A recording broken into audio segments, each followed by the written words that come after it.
আমি কাজী সালাউদ্দিনকে ধন্যবাদ জানাই। ওকে এর মধ্যে যতবার জিজ্ঞেস করা হয়েছে প্রত্যেকটি বার সে আসলাম চৌধুরীর নাম বলেছে।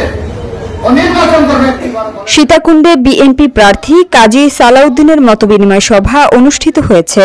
বিস্তারিত থাকছে চট্টগ্রাম থেকে এম এ কাশিমের প্রতিবেদনে। চট্টগ্রাম ৪ সীতাকুণ্ড আসনে বিএনপি মনোনীত ধানের শীষের প্রার্থী কাজী সালাউদ্দিন দলীয় নেতাকর্মীদের উদ্দেশ্যে বক্তব্য রাখছেন।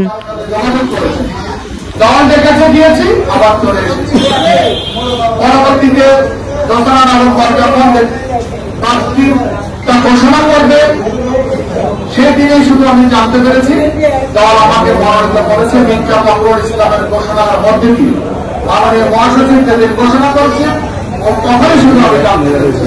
ওটা জানার সাথে সাথে আমি আজকে আপনাকে ফোন করেছি। সুতরাং এখন আমার একটা কথা হলো দল আমাকে মনোনীত করেছে, আমি তৃণমূল থেকে আস্তে আস্তে আজকের এই পজিশনে আমি উপজেলা নির্বাচন করেছি। ইতিমধ্যে আপনারা দেখেছেন বিভিন্ন সংবাদ মাধ্যমে এসেছে বিএনপি 5 স্তরে বিভিন্ন জরিপ সার্ভে কে তাগিদ দিলে ভালো হবে, কে বাদ যাচ্ছে সেখানে কে ইনক্লুড হচ্ছে তারা অত্যন্ত গোপনীয়ভাবে জরিপগুলো করেছেন মাননীয় ভারপ্রাপ্ত চেয়ারম্যানের তত্ত্বাবধানের কোন নেতা ওটা জানে না। সুতরাং সেইখানে অর্থাৎ তৃণমূলের কারোর সাথে যোগাযোগ করেছে, সেখানে আমার নাম পেয়েছে, ওনারা আমাকে মূল্যায়ন করেছে। আমাকে মূল্যায়ন করা মানে আমি মনে করি তৃণমূলকে মূল্যায়ন করা। বিএনপি যখন ঘোষণা দিয়েছে যারাই রাজপথে ছিল জীবন বাজি রেখে তাদেরকে বিভিন্নভাবে মূল্যায়ন করবে, এটাই তার বাস্তব প্রমাণ। আমি বলতে চাই এখনো যারা বাংলাদেশ জাতীয়তাবাদী দলের প্রার্থিতা ঘোষণার পরেও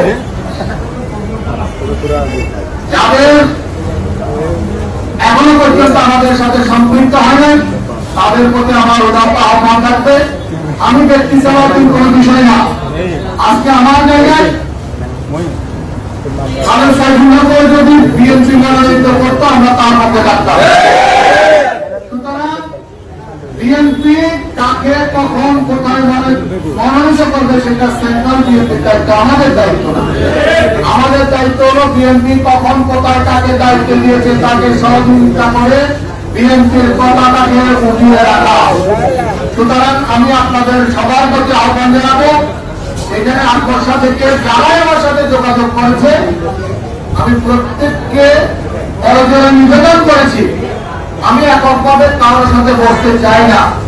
আমি চাই আমরা যারা রাজপথে ছিলাম এখানে যারা রয়েছে এমন কোন নেতা কর্মী বলতে পারবে কেউ নির্যাতিত হয়ে যায় আমাদের সাথে পাক থাকবে কেন? আমরা আমার সাথে যারা যোগাযোগ করেছে বলেছি বিএনপি সহ পরিচিত হবো, তারপর আপনাদেরকে নিয়ে আমার করণীয় কি সবের দিকগুলোতে সেটা আপনাদের সবাইকে নিয়ে বসে আলোচনার মাধ্যমে আমরা সামনের দিকে এগিয়ে যাবো।